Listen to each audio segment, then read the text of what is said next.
Hello everyone, in this video we will solve the sample paper of English. So let's get start. So इसमें आपको 3 sections दिए जाएंगे. First section में आपको 18 question दिए जाएंगे, उनमें से आपको 14 क्वेश्चन करने हैं. दूसरे सेक्शन में आपको 12 क्वेश्चन दिए जाएंगे, उनमें से आपको 10 क्वेश्चन अटैम्प्ट करने हैं. और तीसरे में आपको 30 क्वेश्चन दिए जाएंगे, उसमें से आपको 26 क्वेश्चन अटैम्प्ट करने हैं. और जो सारे क्वेश्चन हैं उनके इक्वल मार्क्स हैं और यहाँ पे कोई भी नेगेटिव मार्किंग नहीं है. तो यहाँ पे फर्स्ट आपको पैसेज दिया है, read the passage given below. तो फर्स्ट यहाँ पे दे रखा है, as the family finally set off from home after many arguments there is a moment of love as the car take off. All right, so we are where are we going for dinner now? Ask one of the driving wheel. What follows is chaos as multiple voices makes as many suggestion. तो जैसे ही family ने finally, जब सारी family बहुत सारे arguments करने के बाद एक ऐसा मोमेंट आया जब सारे कार में बैठ गए. उसके बाद जो ड्राइविंग व्हील पे जो बैठे रहते हैं ना, वो पूछते हैं कि अब हम कहाँ पे जा रहे हैं. तो ये सुनते ही सब लोग ना एक साथ ना मतलब एक साथ एक दूसरे के साथ वो करने लग गए डिस्कस, और उन्होंने बहुत सारी चॉइसेस आने लगे और मल्टीपल वॉइसेस आने लग गई अलग अलग सजेशंस की. By the time order is restored and a decision is arrived, at tempers have risen, feeling injured, and there is at least one person grumbling. तो यहाँ पे जब टाइम और लोगों ने ऑर्डर किया, रिस्टोर हुआ, तो एक यहाँ पे डिसीजन निकाला जिसमें जो लोग थे, फैमिली मेम्बर्स थे, वो इंजर्ड फील कर रहे थे और हर पर्सन ग्रम्बलिंग कर रहा था. 20 साल के बाद 20 साल पहले 20 years ago you would step out of home. अगर तुम घर से बाहर जाओगे, decision of meal and venue already made with no argument or opposition, and everybody looked forward to the meal with equal enthusiasm. तो ये बोल रहे हैं कि अगर 20 साल पहले क्या होता था कि जैसे अगर आप कहीं पे बाहर जा रहे हैं ना, तो जो डिसीजन होंगे मील के या फिर जिस तरह से आप यहाँ पे, तो उसमें कोई भी आर्ग्यूमेंट नहीं होता था या फिर जो अपोजिशन होता था जिसमें सब लोग एक दूसरे को मतलब इक्वल एंथुसियाज्म नहीं होता था. The decision was made by head of family. और जो सारे डिसीजंस होते थे कि आप कहाँ जाओगे, क्या खाओगे, तो ये सारे फैमिली मेम्बर जो होता था, हेड होता था फैमिली का, वही लेता था और सबको उनकी बातों को मानना पड़ता था. Today every member of the family has a say in every decision which also promotes a sense of togetherness and bonding. और लेकिन आज के टाइम पे जो हर एक मेंबर होता है फैमिली का, उसको वो अपने मतलब बारे में रख सकता है कि हमें यहाँ पे जाना है, हमें ये खाना है, और उनको इससे क्या होता है, फैमिली की बॉन्डिंग और टुगेदरनेस का पता चलता है. We empower our kids to take their own decisions from a very early age. हमें अपने बच्चों को बहुत छोटी एज में से ही उनको अपने खुद के डिसीजंस देना चाहिए. We ask them the cuisine. हमें उनसे पूछना चाहिए कि आप क्या खाओगे, आप वो प्रेफर कर रहे हैं आपको वो बनाने की कोशिश करनी चाहिए. वो कौन सी मूवी देखना चाहते हैं, किस हॉलीडे में वो कहाँ जाना चाहते हैं, है ना. तो और वो किस सब्जेक्ट को पढ़ना चाहते हैं, हमें अपने किड्स से सलाह लेनी चाहिए, मतलब अपने बच्चों से. It's closely connected would world out there are children consult and guide each other. और ये है जो भी हमें यहाँ पे है, ये पूरा वर्ल्ड से कनेक्ट है. यहाँ पे जहाँ पर जो चाइल्ड होते हैं उनको कंसल्ट किया जाता है और गाइड किया जाता है एक दूसरे के लिए. अब parents well meaning advice can sound like nothing more than unnecessary preaching. How then do we reach our children through all the conflicting views and make the voice of reason be heard? Children today question choices and prefer to go with one flow. तो ये जो passage है ये basically आपसे कह रहा है कि आप हमें अपने बच्चों को, जो हमारे किड्स होते हैं, उनको भी अपनी बातें रखने देनी चाहिए. और जैसे कि आजकल के बच्चे क्या होते हैं, वो सोचते हैं अगर पेरेंट्स को ये एडवाइस देते हैं उनको, तो उनको लगता है ये हमें ऐसे क्यों कह रहे हैं, हमें तो सब कुछ पता है ना. तो ये जो पूरी जो यहाँ पे जो राइटर हैं, जो मतलब जिन्होंने लिखा है, वो कह रहे हैं कि अब इस टाइम पे हम कैसे करें, हम क्या करें कि वो भी हमारी बातें समझे, हमारी बातें समझे और हमारे व्यूज़ को भी देखें. Children today question choices and prefer to go with the flow. और जो बच्चे आजकल बहुत क्वेश्चन पूछते हैं, मतलब कि हम क्यों करें, आर्ग्यूज करते हैं, और वो फ्लो के साथ ही चलना चाहते हैं। तो what then is the path best for take, तो कौन सा पाथ अच्छा है लेने के लिए। I would say that the most important thing one can do it's to listen. तो जो यहाँ पे जो राइटर है या फिर जो भी है, तो वो कहते हैं कि मैं ये कहूँगा कि जो सबसे ज़्यादा इंपॉर्टेंट थिंग है उसमें क्या होना चाहिए, हमें सबको बोलना चाहिए, मतलब हमें सबको बोलने देना चाहिए। Listen to your children and their silence, और उनके अपने बच्चों को सुने और उनके साइलेंस को भी देखें कि वो चुप क्यों है। Ensure that you keep some time aside for them, और आप इंश्योर करें कि आप उन बच्चों को भी थोड़ा टाइम दे रहे हैं, instead that they share their stories with you, ताकि वो आपसे भी अपनी बातें शेयर कर सके। Step into their world, और वो अपने इस वर्ल्ड में कदम रख सकें। It is not as complicated as it sound, ये बहुत ज़्यादा कॉम्प्लिकेटेड नहीं है, ये एक डेली हाफ एन आवर अगर आप ऐसे करेंगे, अपने टाइम अगर आप बच्चों को देंगे, तो ये आपके लिए बहुत बेस्ट रहेगा। तो इसके ऊपर अब आपको यहाँ पे दे रखे हैं क्वेश्चन, तो यहाँ पे करते हैं। तो according to the passage who said so where are we going for dinner, तो इस पैसेज के अकॉर्डिंग कौन कहता है कि हम डिनर के लिए कहाँ जा रहे हैं। तो नरेटर कहते हैं जी नहीं। वन एट दी स्टीयरिंग, तो ये हाँ, जो वहाँ पे स्टीयरिंग पे जो होते हैं वो कहते हैं। मैं आपको बताया था ड्राइविंग व्हील पे वो कहते हैं। 20 years ago according to the passage decisions were, तो 20 साल पहले पैसेज के अकॉर्डिंग कौन डिसीजन लेता था। तो जो फैमिली के हेड होते थे वो डिसीजंस लेते थे। उसके बाद नेक्स्ट क्वेश्चन पूछा है इन मॉडर्न टाइम्स, आज के टाइम पे जो चिल्ड्रंस हैं are dash to make their own decisions from a very early age, जो बच्चे हैं वो आज के टाइम पे अपने आप खुद डिसीजंस लेते हैं। तो यहाँ पे आपको डी ऑप्शन करेक्ट हो जाएगा, क्योंकि उनको अलाउ किया जाता है कि आप अपने खुद के डिसीजंस लो। फोर्थ क्वेश्चन आपसे यहाँ पे पूछा गया है, generally a parents advice is often take as dash by the children, तो जो पेरेंट्स हैं उसको क्या एडवाइस करी जाती है बच्चों के लिए कि वो अननेसेसरी प्रीचिंग, मतलब वो उनको जब भी अगर पेरेंट्स अपने बच्चों को एडवाइस देते हैं तो बच्चों को लगता है कि वो हमें बेवजह में बातें बता रहे हैं, उनको लगता है कि हमें सब कुछ पता है। These days children want to, तो इस टाइम पे जो चिल्ड्रन है वो क्या चाहते हैं, तो रूल देयर ओन लाइफ, वो अपने लाइफ को खुद से रूल करना चाहते हैं, फिर गो विद द फ्लो, या फिर वो फ्लो के साथ चलना चाहते हैं। तो इस पैसेज के अकॉर्डिंग हमारा जो बी ऑप्शन है वो करेक्ट हो जाएगा कि वो फ्लो के साथ चलना चाहते हैं। 6th क्वेश्चन यहाँ पे पूछा है, जो मैसेज है इस पैसेज से वो हमें क्या बताता है कि जो पेरेंट्स हैं उनको अपने बच्चों को थोड़ा टाइम देना चाहिए, कुछ स्पेस देना चाहिए, या फिर उनकी भी ज़रूरतों को सुनना चाहिए, उनके सारी प्रॉब्लम्स को सॉल्व करना चाहिए उनको हेल्प करके, या फिर इन सब में से ये सारी। तो यहाँ पे जो आपका 6th का जो डी ऑप्शन है वो करेक्ट हो जाएगा कि हमें ये सारी बातों को ही फॉलो करना चाहिए। नेक्स्ट यहाँ पे 7th क्वेश्चन पूछा है, after arriving at a decisions almost everyone is dash in the family mentioned above, तो यहाँ पे बोला है कि अगर जब सारे डिसीजंस ले लेते हैं तो इसमें सब लोग कैसे होते हैं, तो हैप्पी होते हैं, इसमें पैसेज के अकॉर्डिंग पूछा है, तो हैप्पी होते हैं, एक्साइटेड होते हैं, हर्ट होते हैं, फिर इलेटेड होते हैं। तो इस पैसेज में बताया था ना कि वो हर्ट होते हैं, यहाँ पे जो आपको सी ऑप्शन है करेक्ट हो जाएगा। उसका नेक्स्ट देखते हैं, जो सिनोनिम्स हो जाएगा हर्ट का, जो पैराग्राफ 2 में सिनोनिम्स दे रखा है हर्ट, उसका सिनोनिम्स क्या होगा। तो इसमें जो आपका इंजर्ड है वो इसका सिनोनिम्स हो जाएगा। नेक्स्ट टाइम पूछा जो वर्ड है अ स्टाइल और मेथड ऑफ कुकिंग, पैरा 4 में वो किसके बारे में बोला है। तो मैंने आपको बताया था ना क्विज़, उनसे भी पूछना चाहिए कि उनको क्या डिशेस वो क्या बनवाना चाहते हैं। हमको जो बी ऑप्शन है वो करेक्ट हो जाएगा। The word agreeable has the antonym, तो एंटोनिम क्या है एग्रीएबल का, तो इसका कॉन्फ्लिक्टिंग हो जाएगा आपका। उसके बाद आपको सेकंड यहाँ पे फिर से एक और पैराग्राफ दे रखा है, keep your watch accurate for some people moving up the time on their watch will help them get up earlier, तो हमें अपनी जो वॉच है उसको एक्यूरेबल रखना चाहिए कुछ लोगों के लिए जो मूविंग टाइम, मतलब वो लोग अपना टाइम को आगे बढ़ा के रखते हैं ताकि वो अपने काम जल्दी कर सके, और कुछ ऐसे लोग भी होते हैं they will remember that the time on the time is wrong and will desire guard in all together, और कुछ लोग ऐसे भी होते हैं जिनको लगता है कि टाइम गलत है इसलिए वो अपनी घड़ी को रियल टाइम के साथ ही रखना चाहते हैं। It may be helpful to set your watch just 2 minutes ahead of the instead of 5 or 10 minutes, तो ये कह रहे हैं जो यहाँ पे जो राइटर है वो कह रहे हैं कि अगर आप अपनी घड़ी को 2 मिनट आगे रखेंगे तो ज़्यादा ठीक रहेगा, और 5 या 10 मिनट से।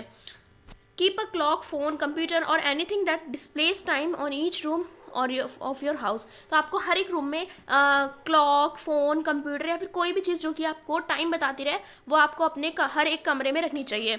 One of the easiest ways to run late is simplify by releasing that time is passing as quickly as it. तो यहाँ पे बोले एक चीज़ जिससे आप अपना जो काम है वो जल्दी कर लेते हैं, वो ये होता है कि आपको ये पहले पता होना चाहिए कि जो टाइम है वो बहुत ज़्यादा तेज़ी से निकल रहा है, तो आप अपने जो टाइम है उसको, जो भी आपका काम है उसको आप टाइम पे करें। Set all your clocks and watches to same time. और आपको अपनी सारी जो वॉचेस हैं, जितनी भी आपके घर में घड़ियाँ हैं या फिर जो भी चीज़ आपको टाइम बता रही है उसको आप सेम टाइम पे रखें। डोंट बी एन ऑप्टिमिस्ट, और ऑप्टिमिस्ट ना हो। Things usually take longer than what you had expect. तो कुछ चीज़ें ऐसी भी होती हैं जो कि लंबी चढ़ती हैं जिसको आप एक्सपेक्ट नहीं कर पाते। Even without major delays if you have a dinner appropriate at 7:30, अगर आप डिनर के लिए जा रहे हैं 7:30 पे, तो आप ये मत सोचिए कि आप 7 पे अगर आप तैयार होना शुरू करेंगे, अगर आप 7 बजे नहाएंगे, फिर उसका कपड़े पहनेंगे और फिर वहाँ पे आप टाइम पे पहुँच जाएंगे, ऐसा नहीं होगा। Realistically calculate the time you will take to each step and then add 10 minutes more to allow for unexpected delay। तो आप ये सब मत करिए। आप क्या करिए, अगर आपको लग रहा है कि हमें 7:30 बजे जाना है, तो आप ये मत सोचिए कि मुझे 7:30 बजे जाना है, आप ये सोचिए कि आपको 7:20 पे जाना है, सो दैट आप सही टाइम पे वहाँ पे पहुँच सकें। Wake up when you are suppose to wake up, और जल्दी आप उठिए। Don't hit the snooze button, और आप स्नूज बटन को ना दबाएं, और ना ही आप बेड पे पड़े रहें, और ना ही आप टीवी देखें कि आप देखें कि नहीं अभी मैं 5 मिनट और देखता हूँ, 5 मिनट देखता हूँ, और फिर आपके पूरे आधे 1 घंटा निकल जाता है। Maybe try even setting your clock 10 minutes earlier than you need. और अगर आप चाहो तो आप 10 मिनट भी कर सकते हो। If you have difficult with this, अगर आपको इससे दिक्कत है तो move your alarm to somewhere away from your bed. जैसे अगर आप सुबह नहीं उठ पाते हैं टाइम पे, आपको ऐसा लगता है कि मैं लेट हो जाता हूँ, मैं अपने अलार्म को स्नूज कर देता हूँ, मैं फिर से सो जाता हूँ, मैं फिर से टीवी देखता हूँ, तो आप क्या कर सकते हैं, आप अपने अलार्म को अपने बेड से थोड़ा दूर रखें, ताकि जब आप उसको बंद करने जाए तो आप यहाँ से खड़े हों और आपके अंदर थोड़ी सी एनर्जी है कि आप उठ सकते हो, और फिर उससे आपका थोड़ा सा जो आप लेजीपन है वो आपका थोड़ा कम हो जाएगा। That way you have to get up, turn off, और इससे आप जल्दी उठ जाएंगे। Commit yourself to begin beings 50 minutes early to everything, और आप अपने आप काम को आप 15 मिनट पहले कर लें। If you have to reach your place for work, अगर आपको मान लीजिए अगर आपको स्कूल जाना है 8 बजे, तो आप ये मत सोचिए कि आपको मुझे 8 बजे जाना है। आप अपने आप को ये कहिए कि मुझे 7:40 पे जाना है या फिर 7:45 को जाना है, ठीक है। If you do this you will be not, और अगर आप इस चीज़ को फॉलो करेंगे तो आप हमेशा हर जगह पे आप टाइम पे पहुंचेंगे और कभी भी आप डिले नहीं हो पाएंगे, और आप हर जगह पे, और अगर आप ट्रैफिक जैम पे भी होंगे तब भी आप जल्दी पहुंच जाएंगे। तो यहाँ पे आपको एक टाइम टेबल दे रखा है, शेड्यूल दे रखा है, तो आपको क्या करना है, आपको 5 से 6 बजे के बीच में उठ जाना है। उसके बाद आपको 6 से 7 पे आपको स्कूल के लिए रेडी हो जाना है। फिर उसके बाद 8 से 1 बजे तक आप स्कूल में रहेंगे। फिर 1 से 3 बजे तक आपको रेस्ट करना है, लंच करना है, जो भी आप चाहें। उसके बाद आप 3 से 4 बजे तक स्टडी करें, और उसके बाद आप बाकी टाइम आपका है, तब भी आपका टाइम बहुत अच्छा रहेगा। तो ये आपको गवर्नमेंट स्कूल के अकॉर्डिंग आपको टाइम बताया गया है। अब यहाँ पे आपको क्वेश्चन पूछा, it is good to commit yourself dash for everything. तो आपको किस तरह से हर चीज़ के लिए कमिट करना चाहिए, तो आपको हमेशा 15 मिनट पहले करना चाहिए, कि मतलब मुझे 8 पे नहीं, मुझे 7:45 पे जाना है, ऐसा करके। टू बी पंक्चुअल हमें पंक्चुअल होने के लिए हमें क्या करना चाहिए, तो हमें हमेशा राइट टाइम पर उठना चाहिए। नेक्स्ट है, it is good habit to, अच्छी आदत क्या है इनमें से, ये हमें अपने वर्क पे सही टाइम पे पहुंच जाना चाहिए और अपने टाइम को कैलकुलेट करके रखना चाहिए। तो यहाँ पे जो आपको डी ऑप्शन है वो सही हो जाएगा। According to the passage the watch should be set dash ahead of to. तो इसमें पैसेज के अकॉर्डिंग हमें कैसे वॉच को सेट करना चाहिए, तो 2 मिनट पहले हमें वॉच को सेट करना चाहिए, मतलब 2 मिनट आगे सेट करना चाहिए। The writer suggest to keep the watch, तो जो राइटर है वो वॉच को किस तरह से रखने के लिए सजेस्ट कर रहे हैं, तो एक्यूरेबल रखने के लिए वो राइटर वॉच को सजेस्ट कर रहे हैं। अकॉर्डिंग टू द पैसेज के अकॉर्डिंग जो बच्चे हैं उनको कितने बजे उठना चाहिए, तो उनको 5 से 6 बजे के बीच में उठ जाना चाहिए। उसके बाद यहाँ पे पूछा है next question, proper time dash help everyone to lead a stress free life. तो प्रॉपर टाइम अगर आप कर रखेंगे तो इससे आपका क्या होगा, अगर आप परफेक्ट टाइम मैनेजमेंट करेंगे तो इससे आप स्ट्रेस फ्री लाइफ जी सकेंगे। Which one of the following is not a time management tip, इनमें से कौन सी टिप है जो कि आपकी टाइम मैनेजमेंट टिप नहीं है? तो इसमें जो आपका सी ऑप्शन है वो करेक्ट हो जाएगा कि जब आप टास्क ही नहीं रखोगे तो आप टाइम पे कैसे रखोगे। उसका बाद ये सेकेंड वाला है, ये आपका ग्रामर पे बेस्ड है। She dash visit her grand parents house during holidays, तो वह हॉलीडेज के टाइम पे अपने ग्रैंड पेरेंट्स के घर जाएगी, तो माइट, क्योंकि डेयर टू तो नहीं आएगा, ना ही और टू आएगा, ना ही कैन आएगा, यहाँ पे माइट आएगा। उसका ये है Joy dash from vacation just now, तो बिल्कुल अभी की बात हो रही है, तो यहाँ पे हमारा हैज़ रिटर्न आएगा। हैड रिटर्न तो पुरानी हो जाएगी, हैड बीन रिटर्निंग तो और भी ज़्यादा उसमें इसकी हो जाएगी, तो यहाँ पे आपका जो ए ऑप्शन है वो करेक्ट हो जाएगा। Dash exams copies are still unchecked, तो यहाँ पे आपका अ फ्यू हो जाएगा, a few exam copies are still unchecked, क्योंकि she said bring a glass of water please, तो यहाँ पे देखो प्लीज आ गया है ना, तो आप समझ गए यहाँ पे रिक्वेस्ट हो रही है। तो देखो शी कमांड तो नहीं करी, शी रिक्वेस्ट, तो मतलब आपका बी ऑप्शन यहाँ पे करेक्ट हो जाएगा। शी सेड टू हिम, उसने उससे कहा, it is good to see you, मुझे आपको देख के बहुत अच्छा लगा, तो एक्सक्लेम तो तीनों में ही है। तो अब हमें आगे वाला सामान देखना है, it is good to see him, तो यहाँ पे आपको प्रेजेंट कॉन्टिन्यूस देख रखा है, तो आपको इसको पास्ट कॉन्टिन्यूस में चेंज करना है। तो यहाँ पे it was good to see him, तो ये आपका जो ए ऑप्शन है वो करेक्ट हो जाएगा। उसके बाद how a man dash suffer during partition, तो हाउ अ मैन हैज़, क्योंकि यहाँ पे एक आदमी की बात हो रही थी इसलिए हमने हैज़ लगाया, तो how a man has suffer during partition. उसके बाद ये आपका राइटिंग है, तो what does descriptive paragraph do, तो डिस्क्रिप्टिव पैराग्राफ क्या करता है, हमें सेंस देता है, डिटेल्स देता है और डिस्क्रिप्शन भी देता है, तो यहाँ पे आपका डी ऑप्शन है वो करेक्ट हो जाएगा। Choose the most effective description from the four options, तो यहाँ पे फर्स्ट दे रखा है I remember the old market clearly, मैं उस पुरानी मार्केट को बहुत अच्छी तरह से जानता हूँ, वो हमेशा वहाँ पे लोग शोर रहता है और जो कस्टमर्स होते हैं और जो ट्रेडर्स होते हैं वहाँ पे बार्गेनिंग कर रहे होते हैं, और मैं वहाँ पे देखता हूँ वहाँ पे एक्शंस को और दूर से देखता रहता हूँ, और कभी कभी मुझे वहाँ पे एक ऑरेंज भी मिल जाता है ट्रेडर से, तो ये आपका ये एक है, ठीक है, ये मुझे थोड़ा ठीक ठाक लग रहा है। दूसरा है यहाँ पे I remember the old market clearly, मैं एक पुरानी मार्केट को बहुत अच्छी तरह से जानता हूँ, ये हमेशा वहाँ पे शोर रहता है और कस्टमर्स और जो ट्रेडर्स होते हैं बार्गेनिंग कर रहे होते हैं, और जो मार्केट है वो मेरे घर से बहुत पास है, मेरे स्कूल से थोड़ा बहुत पास है, तो यहाँ पे ऑरेंज की तो बात कर ही नहीं गई थी, वाला आपका पूरी तरह से इनकरेक्ट हो जाएगा। अब यहाँ पे सी बोला है I remember the old market clearly, मैं उस पुरानी मार्केट को बहुत अच्छी तरह से जानता हूँ, ये हमेशा वहाँ पे शोर रहता है और जो कस्टमर और ट्रेडर्स होते हैं वो बार्गेनिंग कर रहे होते हैं, मैं वहाँ पे दूर से ये सब देखता रहता हूँ, समटाइम्स कभी कभी मुझे वहाँ से एक ऑरेंज भी मिल जाता है ट्रेडर से, जो कि वहाँ पे डील कर रहे होते हैं फ्रूट से, और मैं उनको चूसता हूँ और उनकी जो अच्छी महक होता है उनको पीता हूँ, तो ये वाला आपको ठीक है, क्योंकि हाँ वहाँ पे आपको कोई रिश्तेदार तो लग नहीं रहा कि आपको यूं ही दे देगा, तो रीज़न तो होना चाहिए ना, तो आपका जो सी ऑप्शन है यहाँ पे करेक्ट हो जाएगा, तो ये आपका सी ऑप्शन यहाँ पे करेक्ट है।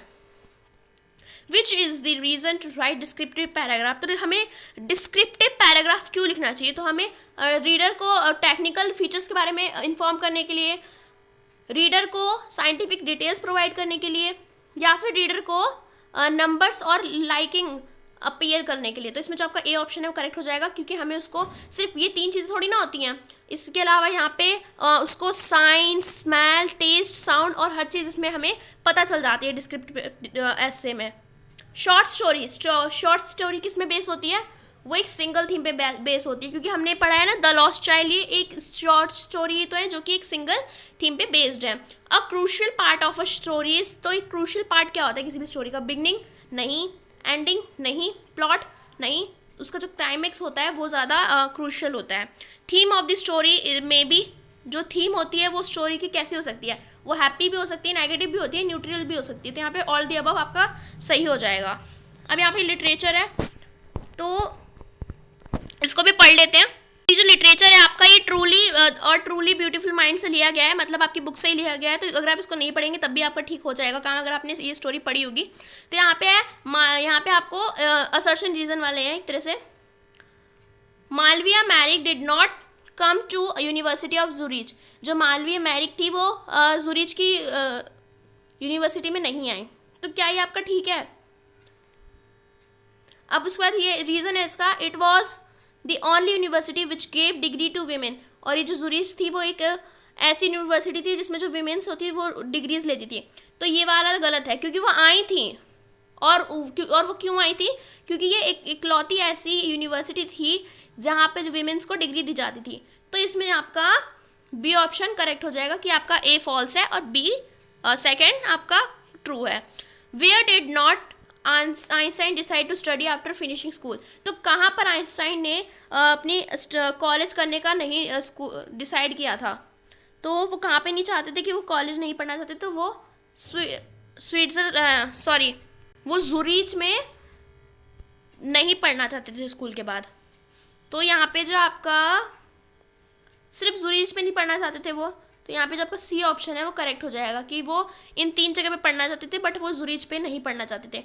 Y did Mileva Maric come to the university of Zurich. तो जो मालविया मैरिक थी वो जुरिच की यूनिवर्सिटी में क्यों आई थी? क्योंकि वो इकलौती एक ऐसी यूनिवर्सिटी थी जो कि विमेंस को डिग्री देती थी।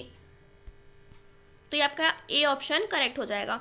उसके बाद है when Einstein said how happy and proud I shall when we both have brought our work and relatively to victorious conclusion in it। victorious mean, तो यहाँ पे victorious का mean क्या है?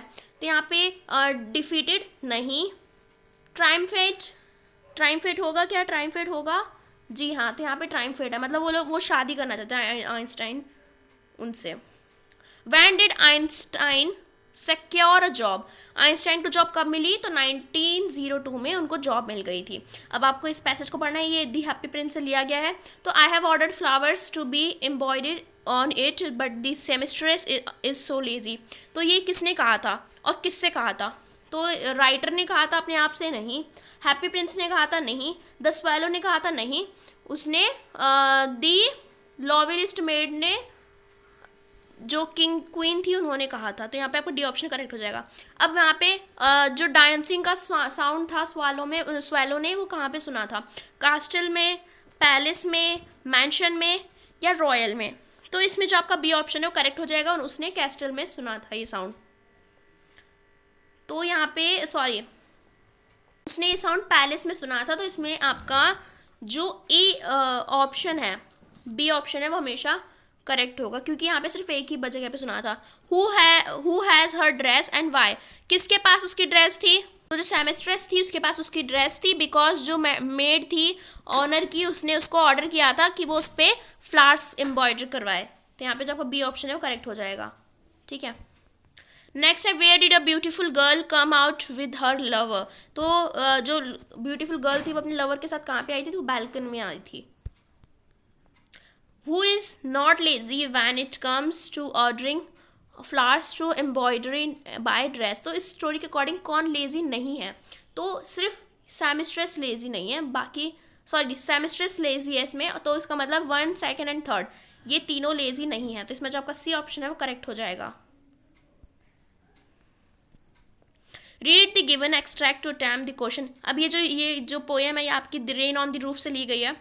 Who are darling dreamers in the poem. जो darling dreamers हैं वो इस पोएम में कौन है? तो चिल्ड्रन जो कि अपनी मम्मी से दूर हैं, जो कि अपनी मम्मी को मिस करते हैं। What twinkles on this shingles. तो शिंगल्स पे क्या टिंगल कर रही हैं? तो रेन ड्रॉप्स, क्योंकि स्टोरी का नाम ही है the rain on the roof. What makes an echo in the poets mind. जो पोएट के माइंड में क्या एको बनाता है? तो जो आवाज़ होती है ना पैटरिंग की, बूंदों के गिरने की, वही उसको एको बनाती है। Where is the rain making a noise. जो रेन है वो कहाँ पे शोर कर रही है? तो स्टोरी का नाम है the rain on the roof, तो रूफ पे ही वो शोर कर रही है।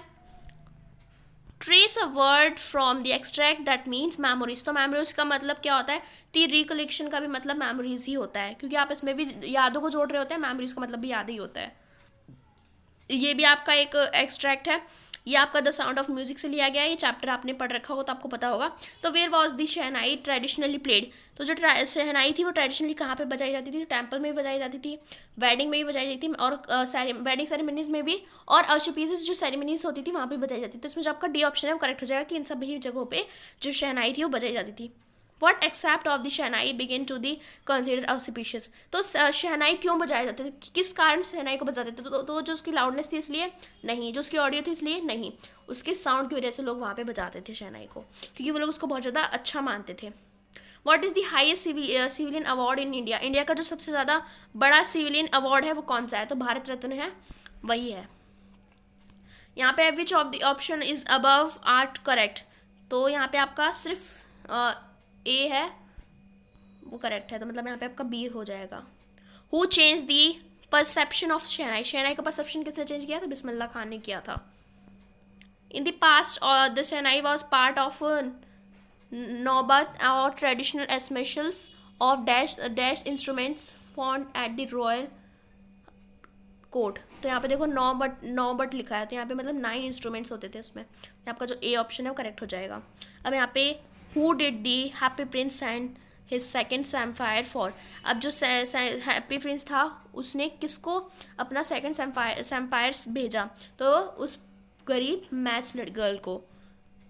इन which standard Abdul was when the new teachers with the conventional mind had bad? तो कब वो किस स्टैंडर्ड में थे जब उसकी अब्दुल कलाम की जो टीचर थी उन्होंने उनको पीछे बैठने के लिए कहा? तो वो किस स्टैंडर्ड में थे? वो 5th स्टैंडर्ड में थे। What type of look did the ticket collector give to the grandfather? तो किस टाइप का लुक दिया था टिकट कलेक्टर ने ग्रैंड फादर को? तो ये जो क्वेश्चन है वो द एडवेंचर ऑफ टोटो से लिया गया है, तो इसका जो आंसर होगा वो होगा happy and triumphant, sad and ugly. तो इसमें आपका ए ऑप्शन करेक्ट हो जाएगा, happy and triumphant. In the poem a legend of the northland why can't people sleep through the winters nights in northland? तो जो happy legend of the northland जो poem है तो उसमें क्यों लोग रात में नहीं सो पाते हैं? क्योंकि वहाँ की जो रातें होती हैं बहुत ज़्यादा लंबी होती हैं, तो आपका इसमें बी ऑप्शन है वो करेक्ट हो जाएगा। Why was Kezia afraid of her father? जो केजिया थी वो अपने फादर से क्यों डरती थी? तो क्योंकि वो अपने रूडली बात करते थे और हमेशा उसकी गलतियाँ निकालते थे, इसलिए। जी हाँ। She taught that he was a hard, उसको लगता था कि वो जो उसके फादर हैं वो बहुत ज़्यादा हार्ड है, उसके फादर बहुत ज़्यादा हार्टेड मैन है, ये भी ठीक था। Once he beat her for tearing his papers, और एक बार उन्होंने केजिया को मारा भी था क्योंकि उसने एक बार गलती से उसके फादर के पेपर फाड़ दिए थे। इसमें आपको डी ऑप्शन करेक्ट हो जाएगा कि सारे ही रीजंस थे जिसकी वजह से केजिया अपने फादर से डरती थी। What is Tommy referring to as waste? Tommy ने किसको वेस्ट कहा था? तो न्यू बुक को, ओल्ड बुक को, टैली बुक को या वर्क बुक को? तो ओल्ड बुक को कहा था उसने। ये आपका जो चैप्टर है इसका नाम है the fun they had. What did the grandfather tell the narrator about his afterwards? तो जो ग्रैंड फादर थे उन्होंने नरेटर से क्या कहा था? तो टोटो के मिसचीफ्स के बारे में बताया था, शरारतों के बारे में बताया था। What did Saint Peter ask for the little women? Saint Peter ने लिटिल वीमेन से क्या कहा था? तो अ सिंगल केक के लिए उसने कहा था। What did this school head master say about Einstein? School master ने आइंस्टाइन के बारे में क्या कहा था? तो उन्होंने कहा था कि कभी भी सक्सेस नहीं हो पाएगा अपनी लाइफ में। In the little girl who made hue and cry in house? तो लिटिल गर्ल्स में किसने ह्यू बनाया था और कौन घर में रोया था? तो इसमें केजिया के फादर थे वो। तो इसमें जो आपके सैम्पल पेपर है वो कंप्लीट होता है। तो अगर आपको हमारी वीडियो अच्छी लगे तो प्लीज़ हमारी वीडियो को लाइक करिए, फ्रेंड्स के साथ शेयर करिए और ऐसी वीडियोज़ के लिए हमारे चैनल को सब्सक्राइब करें। Thanks for watching video. Bye bye guys.